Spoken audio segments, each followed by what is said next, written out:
You was born during the harvest time in October. Okay? Read. It is in the last degree incredible, then, that the birth of Christ could have taken place at the end of December. There's no way the birth of Christ could have taken place in December. There's zero chance. So here's the problem. Not just that you're celebrating December 25th.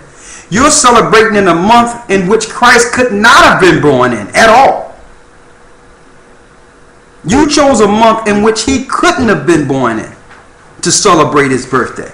You're not even close. Read.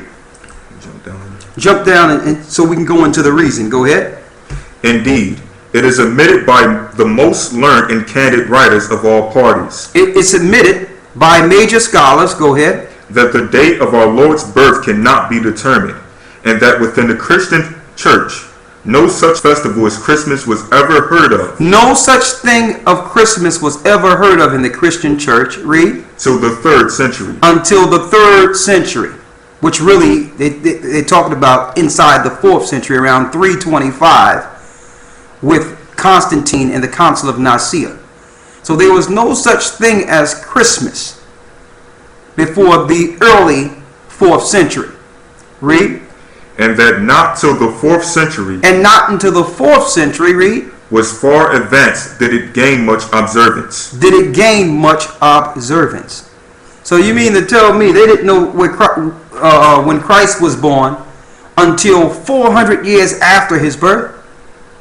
No. The Roman Catholic Church infiltrated Christ's teachings and tricked the people through time into paganism and worshiping a satanic deity from ancient Babylon that was born December 25th.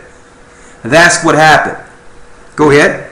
How then did the Roman Church fix on December the 25th as Christmas Day? How did the Roman Church fix on December 25th as Christ's birthday?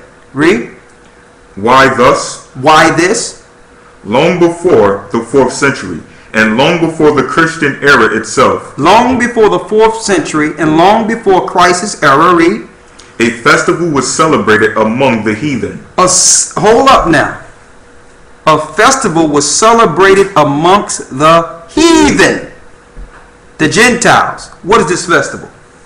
At that precise time of the year. At that precise time of the year, December 25th. Go ahead. In honor of the birth of the son of the Babylonian queen of heaven. Hold up. What? In honor of the birth of the son. In honor of the birth of the son. Read. Of the Babylonian queen. Of the Babylonian queen of heaven. Queen of heaven. Worshipping Semiramis' son, Nimrod. Israel was taken down during Jeremiah's time for the worshiping of the Queen Mother of Heaven. So the whole earth had been tricked into worshiping Satan's child. The Yule child. It says the Yule child because Yule, you have the Yule law. What do you make? A Yule log is the making of a fire. Who's coming out of the fire or coming down the chimney out of the fire? Satan or Santa. It's the same worship of the mother, which is Semiramis, the child, which is Nimrod, and the father, whom is Satan himself. So in Christianity, they're worshiping the child of Satan, Nimrod. December 25th. The pagans and the heathens had this as a custom before Christ was born. Read. And it may fairly be presumed that in order to conciliate the heathen, in order to compromise or to facilitate the heathen, that means to compromise with the heathen, what do? And to swell the number of the nominal adherents of Christianity. So that they can bring more Gentiles or heathens into the church, what did they do? The same festival was adopted by the Roman Church. The same festival, this satanic festival, was adopted by the Roman Catholic church. It was adopted. That means Peter had nothing to do with this. The disciples had nothing to do with this. Christ absolutely had nothing to do with this. And the Most High himself had absolutely nothing to do with them instituting Christmas as a day of worship for Christ. It was adopted by the pagans. The pagans put it in there. Read. So don't say that it doesn't matter. This is, I'm doing, it's the reason for the season. Jesus is the reason for the season. And it doesn't matter. It does matter because the spirit of Nimrod and the spirit of Satan and the spirit of the so-called Babylonian queen mother of heaven comes with Christmas. So it does matter if you're worshiping Satan. Okay? Finish reading. Giving it only the name of Christ. Giving it the name of Christ. So it's the same day. They just switched the name.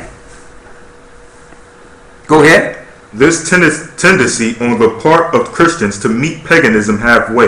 They met paganism halfway. So they compromised the Most High truth to get members. Read. Was very early developed. And we find Tertullian, even in his day about the year 230, bitterly lamenting the inconsistency of the disciples of Christ in this respect. So even the Tertullian, he was a brother that also was upset. And it was wrote in the Tertullian about, there was lamenting or crying about how Christ's truth is being compromised by the pagan Romans. Read. And contrasting it with the strict fidelity of the pagans to their own superstition. So now you're using the pagan superstition, the pagan way, to come to the Most High. So what is this? This is the total infiltration of Christ's church. A total hijacking of Christ's work. This is what Christ warned his followers from, saying that many shall come in my name, saying I am Christ, and shall deceive many. That they would come into the church and take the church and make the world worship Satan with Christ's name. Read. By us, says he, who are strangers to the Sabbaths and new moons and festivals, once acceptable to the Most High. We used to deal with the Sabbaths, the new moons, and festivals to the Most High. That's what our people used to do. That's what it says here. Read. The Saturnalia, the feast of January. Now you got Saturnalia. Saturnalia. You know that Saturnalia starts with Saturn or Satan. It's a festival during that whole period of time strictly to the deity Satan himself, to Lucifer. It's called Saturnalia. Read. The feast of January. The feast of January. That's why they go into Happy New Year's, even though there's nothing new in the dead of winter. Read. The Brahmalia, the Matronalia are now frequented. Gifts are carried to and fro. What they do with this holiday? Gifts are carried to and fro. Gifts are carried to and fro. Okay, so the giving of gifts have nothing to do with some three wise men that are not in the scriptures. The gift giving is under Saturnalia. And even during this period, it tell you that the bosses or the owners serve their servants once a year. You notice that if you work on your job, they'll throw you a Christmas party and the boss is all nice and he'll take care of you and he'll look out and give you a gift certificate or something. Those things are part of the Saturnalia worship, where the master for one day must become a servant. Read. New Year's Day. New Year's Day, go ahead. Presents are made with dinner, and sports and banquets are celebrated. Hold up. Read that again. What is celebrated? New Year's Day. Presents are made with dinner. Presents are made with dinner. So you have your dinner during that time of year. You have your giving of presents that time of year. And what else? And sports and banquets are celebrated with uproar. And sports and banquets are celebrated with uproar. You notice on all these holy days, these holidays, they have your major sports with the major games on that particular day. It's no coincidence. It's the same rituals being celebrated from ancient pagan Rome. From ancient pagan Rome. From Babylon to Rome to America. Same exact thing. Read. Oh, how much more faithful are the heathen to their religion. How much more faithful are the heathen to their religion? So the heathens are more faithful to their belief and traditions than the believers of Christ. Because let me tell you, I don't care what people believe out there. Even if people don't go to church, they'll still celebrate Christmas. They'll still celebrate their holidays and their traditions. They are faithful to their superstitions and traditions. It's a part of life for them. But what about the children of Israel? Ask one of the children of Israel, when is the Passover? I mean, people will send emails. Hey, brother, when is the Passover? It was one time in our lives that we didn't ask, when is the Passover?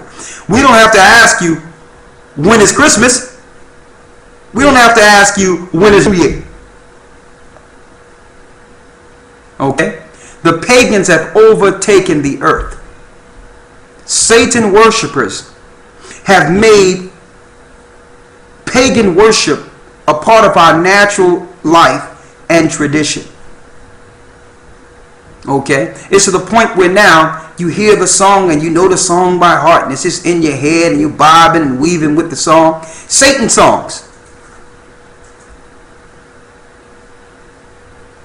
Read on. Oh, how much more faithful are the heathen to their religion. How much faithful are the heathen to their religion? Read. Who take no special care to adopt no solemnity from the Christians. But yet, these pagans won't adopt anything from Christ. It's like those of Christ have to accept all this paganism that they're bringing. But they won't accept none of the customs of the Hebrews. We have to accept their Christmas. We have to accept their Easter. We have to accept their New Year's. But they don't have to accept our holy days.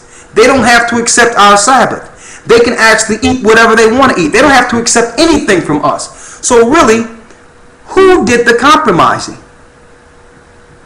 We did the compromising. They didn't compromise.